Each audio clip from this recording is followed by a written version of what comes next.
congélation ou la prime des prestataires. Et il m'a suivi avec beaucoup d'attention et de patriotisme. Et je pense que nous avons trouvé des solutions pour satisfaire toutes nos équipes de riposte contre Covid. Et je vais faire part également de l'évolution de l'épidémie qui est très favorable et je pense que l'épidémie est sous contrôle. Le pire a été évité. La nation doit donc une fière chandelle au personnel soignant en première ligne et non le contraire. Parlons enseignement primaire, secondaire et technique à présent pour porter à votre connaissance que la rentrée scolaire pour l'année scolaire 2020-2021 interviendra le 5 octobre prochain. Après les finalistes du primaire et du secondaire, il sera procédé pour les autres classes la moyenne du premier et du deuxième trimestre. C'est ce qu'on peut retenir des échanges entre le ministre de l'enseignement et les banques syndicales. Les échanges ont été houleux autour de la paix des nouvelles unités, n'est-ce pas, Séverine Katanda? Le dialogue, encore le dialogue, cela marque qu'imprime Willy Bakonga au ministère de l'enseignement primaire, secondaire et technique. De cet échange à bâton rompu de plus de 3 heures avec l'intersyndicale, les options sont levées. Celle de la clôture de l'année scolaire 2019-2020 pour les classes montantes qui feront l'objet d'une moyenne de 2 premiers trimestres. Le non-internement des élèves finalistes dont la reprise de cours fut fixée le 10 août dernier. Et enfin, une date, le 5 octobre pour la rentrée scolaire 2020-2021. Mais ce qui a fait l'objet de débats houleux, c'est la décision de refaire l'identification de nouvelles unités prises par le chef de l'État pour raison d'enquête sur demande du CIECO et du SINECAT lors de l'audience qui a réuni mardi dernier autour de lui, le ministre de l'EPSP ainsi que son vice-ministre. Le dialogue est donc le maître mot ici. Toutes les préoccupations seront désormais débattues au cours des échanges comme celle-ci. Une démarche de Willy Bakonga qui trouve un écho favorable. Déterminé à mener à bon port les réformes de ces méga-ministères, Willy Bakonga et Didier Boudimbou se fixent désormais un cap, celui de la paix des nouvelles unités et la rentrée scolaire 2020-2021. Dans le domaine de la santé, vous devez retenir que le lait maternel est plus que vital pour les 6 premiers mois du bébé. Les spécialistes en nutrition n'arrêtent jamais de le dire et à la faveur de la semaine de l'allaitement maternel, les organisateurs sont revenus sur l'importance du lait maternel pour les nourrissons, comme le précise Eugénie Dada-Chabani Moukala. Le ministre de la Santé, le Dr Eteni Longondo, a procédé ce lundi 17 août 2020 au lancement officiel des activités de la célébration de la semaine mondiale de l'allaitement maternel qui va s'étendre de la semaine du 17 au 25 août 2020. Avec comme thème national, plus fort avec le lait maternel uniquement, cette cérémonie officielle s'est déroulée avec faste à la maternité Kintambo en présence de plusieurs personnalités dont le vice-ministre de la Santé Albert Petit-Biombo, occasion pour le directeur du programme national de nutrition Pronanit, le docteur Bruno Bindama, de lancer un appel au gouvernement congolais ainsi qu'aux partenaires d'apporter main forte aux interventions de nutrition pour sauver des vies des enfants. Le lait maternel, il faudrait ici rappeler qu'il a un effet de premier vaccin chez les nourrissons. Il les protège des maladies potentiellement mortelles et lui donne tous les éléments nutritifs dont il a besoin pour survivre et s'épanouir. Dans son allocution, le patron de la santé, le Dr Eteni Longondo, a lancé un appel vibrant à toutes les femmes du monde d'allaiter scrupuleusement leurs enfants. Son Excellence, Monsieur le Président de la République, chef de l'État, Monsieur Félix-Antoine Tshisekedi Tshilombo, reconnaît la santé comme un des droits fondamentaux de tous les Congolais et en effet l'un des principaux piliers de son action à la tête de l'État.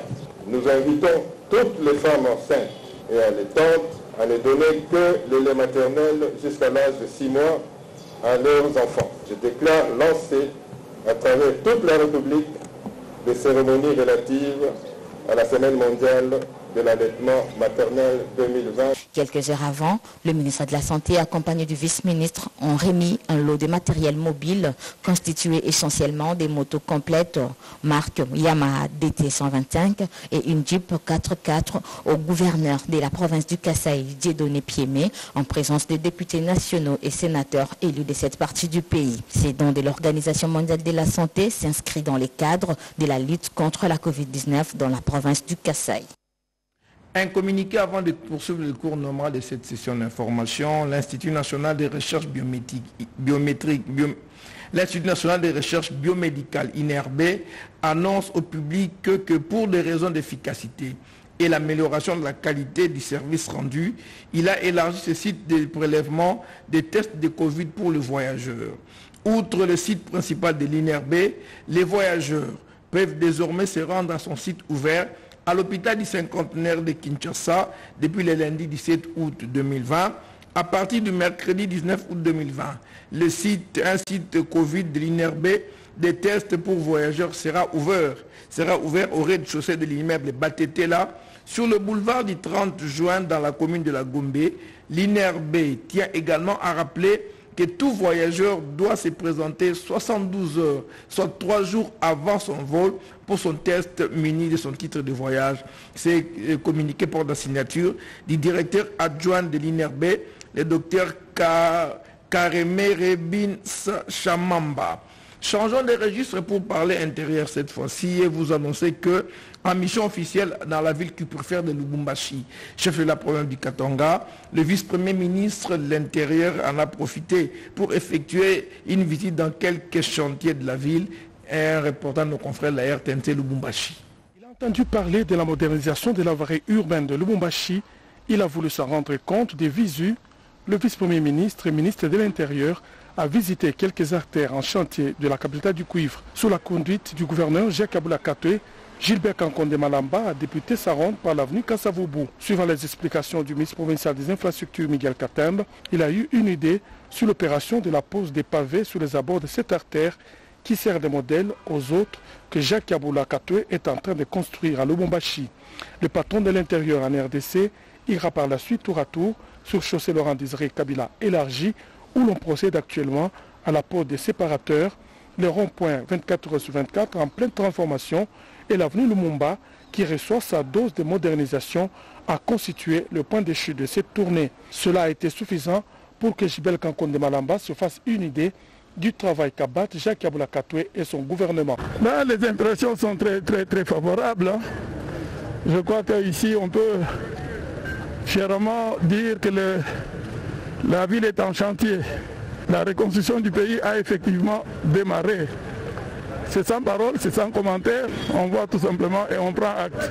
Loin de se contenter de ce satisfait site, le troisième gouverneur élu du Haut-Katanga poursuit imperturbablement son œuvre et ce, sur l'ensemble de la province, mettant la population au centre de sa vision selon la recommandation du chef de l'État, Félix-Antoine Tshisekedi Tshilombo. Regagnons la ville-province Kinshasa et rendons-nous cette fois-ci au ministère du Plan avec notre consoeur Peggy Mukunda qui nous informe que le programme multisectoriel de renforcement des capacités intellectuelles, administratives et financières des agents et cadres de ces ministères est au cœur des réflexions au niveau de ces portefeuilles ministériels, images et commentaires. Ils ont validé le programme national de renforcement des capacités moyennant amendement en attendant son appropriation politique et son adoption par le gouvernement. Les membres du comité national du programme ont été réunis pour la toute première fois autour d'une même table avec la vice-première ministre, ministre du Plan Élisée Mounembwe. Ce cadre institutionnel d'encadrement qui va appuyer la mise en œuvre du plan national stratégique du développement du pays doit être redynamisé pour une meilleure politique nationale du renforcement des capacités institutionnelle, d'où le gouvernement veut pousser la mise en place de ces programmes qui nécessitent la mobilisation des ressources auprès des bailleurs. La formation continue et le monde évolue. Il nous faut donc matérialiser ces programmes, a martelé Élisée Mounembwe. Il faut valoriser le capital humain. Et la valorisation du capital humain passe par le renforcement des capacités de ces capitaux humains pour qu'ils puissent porter le plan national stratégique de développement. Parce que si on n'a pas de capacité, on ne saura pas mettre en œuvre notre plan national stratégique de développement. Les préoccupations des membres du comité ont été éclairées par le coordonnateur du secrétariat national de renforcement des capacités du ministère du Plan, Benjamin Bongué. Occasion pour ces derniers d'expliquer l'origine, les pourquoi et le budget du programme de renforcement des capacités par une projection. Un communiqué avant de poursuivre également le cours normal de cette session d'information. Ce communiqué nous vient du ministère du Développement rural. Il est stipulé comme suit. Le ministre du Développement rural, M. Guy Mikulu Pombo, informe tous les invités à la cérémonie de lancement officiel des travaux d'entretien des routes dessertes agricoles que la dite cérémonie est reportée pour le mercredi 19 août 2020. Les invitations lancées restent valables. Un communiqué fait à Kinshasa, qui est signé à Kinshasa le 14 août 2020 et qui porte la signature du ministre du Développement rural, Guy Mikulu Pombo. Changeons de registre avec notre consoeur Bobette Ngalisamba qui nous en prend que la République démocratique du Congo vient d'être admise dans le système AGOA dans le commerce international. Ce sont de structures relations entre Kinshasa et Washington. C'est de nouveau éligible dans l'AGOA, la loi américaine sur la croissance et les opportunités de développement en Afrique. Il s'agit ici d'un programme caractérisé par l'exemption des droits tarifaires ou douaniers concédés par les États-Unis aux pays d'Afrique subsaharienne. Objectif, favoriser un accès préférentiel aux exportations de ces pays. Explication. En 2003, avant l'intégration de la RDC, nos exportations vers les États-Unis ne représentaient que 183,3 millions de dollars. En 2010, on s'est retrouvé à 546 millions de dollars. Et en 2011, 623 millions de dollars.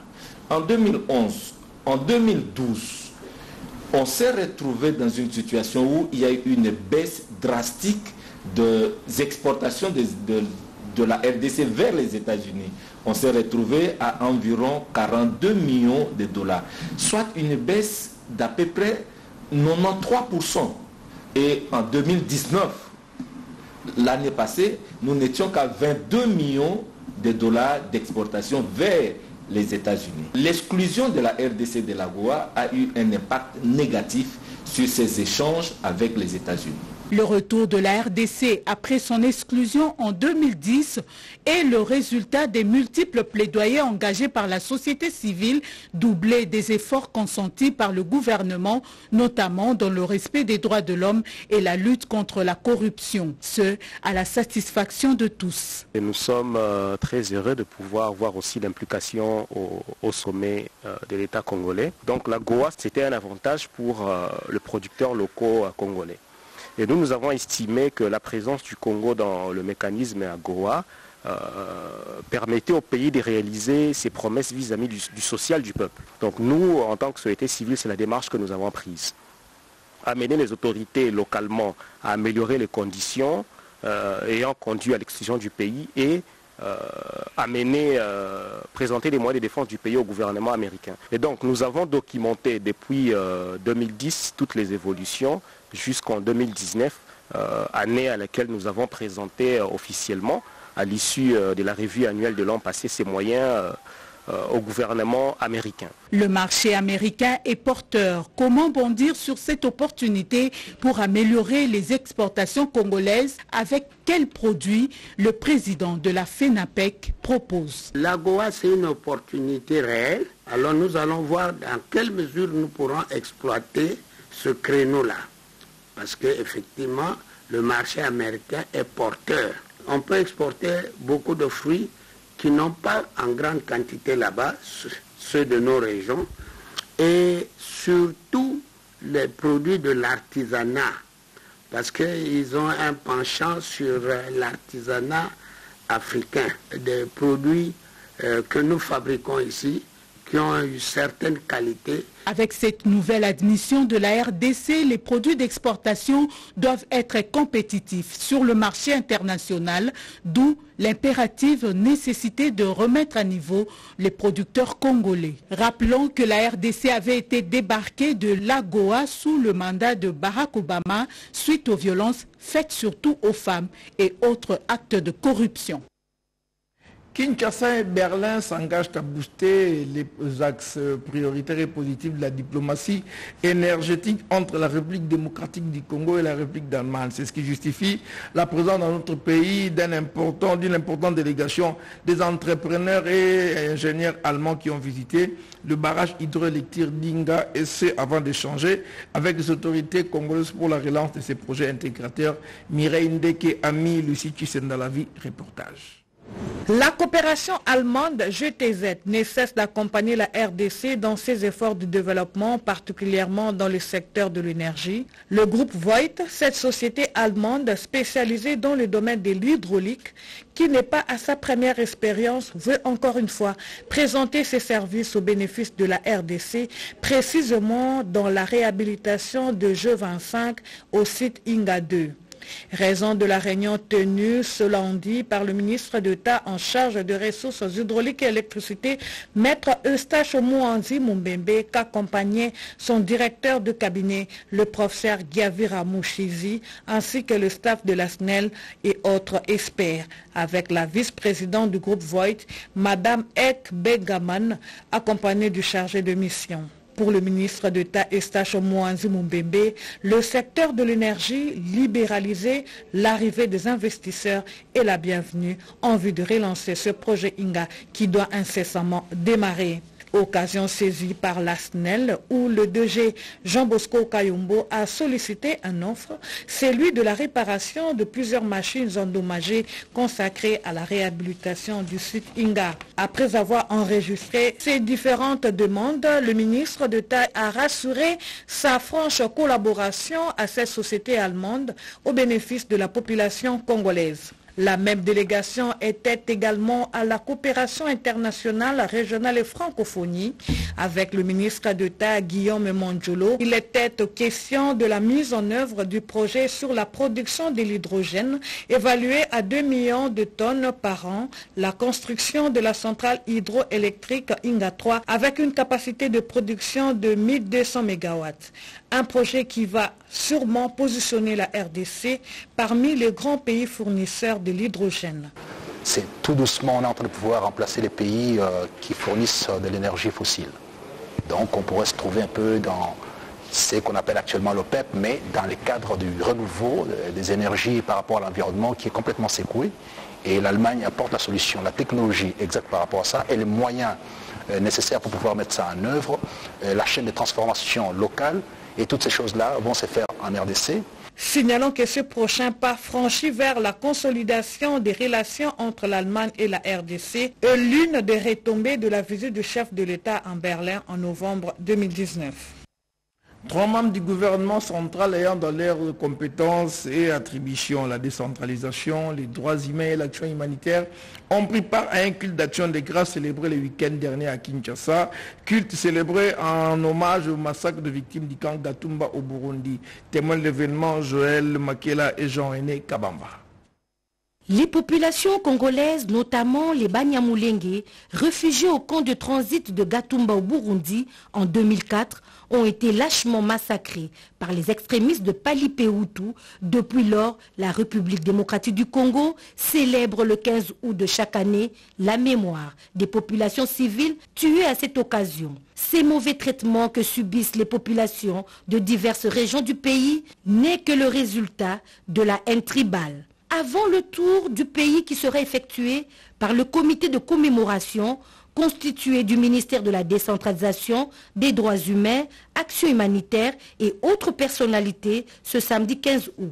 Cette commémoration s'est faite sous la forme d'un culte d'action de grâce au centre des handicapés sur l'avenue des Huileries. Le ministre d'État de la décentralisation, Azarias Rouberois, résume la quintessence de cette manifestation. Vous retrouvez des traces dans l'histoire qui montrent qu'en des temps non suspects, ces communautés ont vécu ensemble avec un grand amour. Aujourd'hui, à cause des intérêts politiques, parfois économiques, c'est le désamour. Non, le Sud Kivu devrait revenir dans son passé.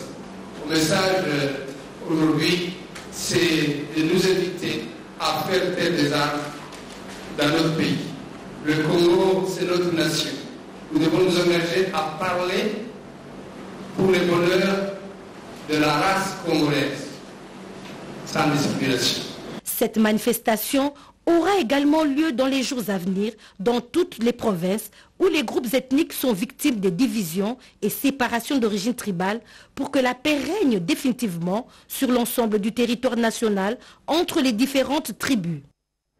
Rendons-nous à présent dans la partie ouest de la capitale congolaise, plus précisément dans la commune d'Engaliema avec notre confrère Willy Atunakov qui nous informe que l'avenue de l'école a connu une cure de jouvence et a été rouverte au trafic de piétons et de véhicules. Images et commentaires. Et c'est lundi 17 août 2020, après plus de 3 mois d'intenses travaux de bétonnage exécutés par le corps du génie militaire en partenariat avec l'Office de voirie et drainage OVD sur financement du trésor public, que l'avenue de l'école, tronçon reliant l'avenue Ngouma au niveau de l'église Saint-Luc à la route Matadi à la hauteur de la station Barré a été réouverte à la circulation. Le général de brigade Gilles Kouzangana, commandant adjoint de cette unité de FARDC en charge de la logistique, et le colonel Toyoro Kenyé, chef des chantiers, explique tout à tout. Nous avons d'abord fait le décapage de débris de béton que nous avions pu enlever. Et puis nous avons rechargé la route avec la terre jaune. Et enfin nous avons aussi coulé le béton armé. Comme avait dit le général, nous avons commencé d'abord des travaux de décapage d'abord. Et puis on a fait les radiers. Nous avons construit le chaînage, il y a des réducteurs. Et avant d'arriver au bétonnage, nous avons d'abord remblayé ce travail avec des terres jaunes. On a mis de 0,31. On a maintenant mis l'armature et on a bétonné vers la fin. Donc il y avait peut-être la possibilité. Accompagné du directeur provincial de Kinshasa, ingénieur Franck Kalumba, le directeur général de l'OVD, Victor Tumbachikela, qui a présidé cette cérémonie inaugurale au nom du vice-premier ministre, ministre des ITP, a salué la vision du chef de l'État avant d'inviter les usagers à s'approprier de cet investissement de haute portée sociale. Et nous avons la joie d'ouvrir au nom de son Excellence, Monsieur le ministre des Travaux publics. Ça permet d'éviter les embouteillages et la déviation. Et nous sommes très contents du travail qui a été abattu par le corps de génie militaire.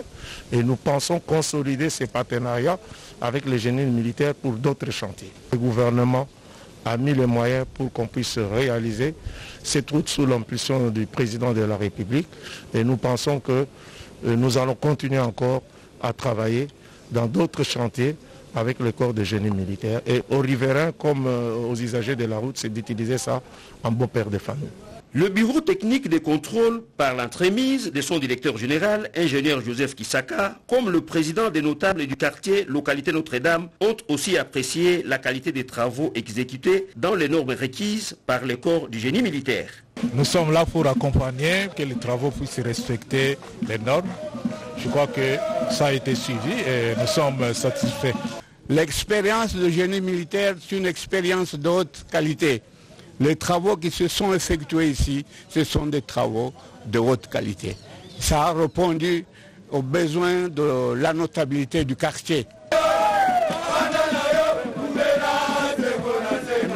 Avant de poursuivre le cours normal de cette session d'information, ce communiqué nous vient de l'Alliance politique Convention des Congolais unis et alliés. Les regroupements politiques CCE alliés Alliance en sigle porte à la connaissance le comité chargé des disciplines de la Convention des Congolais unis, parti cher à l'honorable Lambert Mende Omalanga, s'est réuni hier lundi 17 août 2020 en séance de crise pour examiner les dossiers disciplinaires à charge retenus à l'encontre de 2 de ses camarades, Omer Moussouanza, président national à l'intérim, Einstein et Bengo Koko, secrétaire national chargé de la mobilisation. Après audition et confrontation, le comité chargé de discipline a pris les mesures suivantes. Blâme adressé aux camarades Omer Moussouanza, en vertu de l'article 42 du règlement intérieur de la Convention des Congolais unis pour avoir pris des initiatives unilatérales au nom du parti sans en informer la hiérarchie. 2. La sanction des radiations a été retenue à l'endroit du camarade Einstein et Bengo en vertu de l'article 46 du règlement intérieur pour trahison et divulgation des secrets du parti sans en être autorisé. Le comité de discipline notifiera les sanctions suivantes aux concernés dans les 48 heures. Le comité chargé de discipline a recommandé aux organes du parti des réunions de recadrage pour le respect des textes régissant les partis faites à Kinshasa le 17 août 2020 pour les regroupements politiques CCI et Alliés Alliance en sigle, honorable Lambert Mende Omalanga, autorité morale. Changeons de registre pour parler cette fois-ci de l'ouverture de l'école nationale des notaires par le conseil du chef de l'État. C'était un rapport de notre confrère Lixon Kabala. Des notariats en République démocratique du Congo, c'est une grande première dans le pays de Félix-Antoine Tshisekedi Tshilombo. Il s'agit concrètement de l'effectivité du 3e cycle dans cette école dirigée par le professeur Dr Charles Aoto qui explique le bien fondé de cette initiative soutenue par le chef de l'État. Le président de la République est en train de mettre l'emphase sur l'état de droit. L'état de droit suppose la sécurité juridique. Il faut que la population, il faut que les investisseurs, les sociétés aient l'information nécessaire sur la façon de garantir leurs intérêts. C'est qu'en 2016, en République démocratique du Congo, on a eu à promulguer la loi sur le notariat sans aucune école notariale. Aucune faculté de droit n'a créé le notariat. Arrive le nouveau régime, mais qui demande à ce que chaque intellectuel, chaque personne qui vient au Congo, revenez apporter ce que vous avez reçu un plus de l'étranger. D'où, moi ayant fait le notariat en 2009 à l'université d'Ottawa, au Canada, j'ai dit, un notaire, on ne peut pas avoir une loi sans avoir une école notariale. Un notaire, c'est celui qui aide le citoyen à avoir une information juridique sincère, correcte, et qui l'aide aussi à sécuriser tous les actes juridiques que l'on pose au quotidien. Le notaire a une sphère d'opérationnalité un peu plus large. Cette école de 3e cycle consacrée au notariat est installée dans la commune de la Gombe. Intense activité professionnelle déployée par la conseillère spéciale du chef de l'État en charge de la jeunesse et violences faites à la femme, Chantal Yello, qui a tour à tour échangé avec une délégation du groupe industriel 5 et celle de la Comico, un condensé de nos confrères de la presse présidentielle.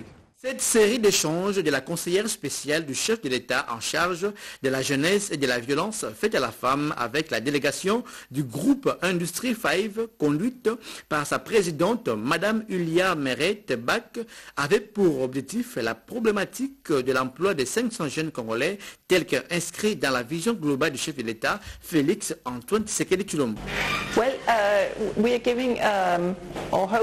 Il a donc été question avec la conseillère spéciale du chef de l'État de la signature d'un protocole de collaboration qui engage les deux parties, problématiques autour de l'emploi des jeunes désœuvrés, des femmes victimes de violences sexuelles. Il a donc été question de se rassurer que lors du démarrage de l'usine de fabrication d'ordinateurs, les deux parties se mettent ensemble pour garantir de l'emploi. Toujours au cours de la même journée, la conseillère spéciale du chef de l'État a échangé une fois de plus avec la délégation de la Comico, comprenez Communauté islamique au Congo, conduite par son représentant légal en République démocratique du Congo, Cheikh Ali Mouni, venu expliquer la situation de l'emploi des jeunes musulmans en République démocratique du Congo. Nous avons eu à enregistrer beaucoup de guerres dans notre pays, beaucoup de violences faites à la femme, même les enfants. Et je pense, elle vient de m'expliquer les axes où elle travaille, les axes où elle est en train de donner donc, ses compétences auprès du chef de l'État. Et j'ai beaucoup apprécié. De son côté, Chantal Yello rassure ses interlocuteurs de son implication totale dans la résolution des problèmes d'emploi de la jeunesse congolaise. Ça n'est fini pour cette session d'information. Prenez rendez-vous à 7h avec Lopez Kakouba pour le prochain journal. D'ici là, portez-vous bien. Restez fidèles au programme de la radio-télévision nationale congolaise. Bonne nuit à tous et surtout respectez les gestes barrières de lutte contre la pandémie du coronavirus.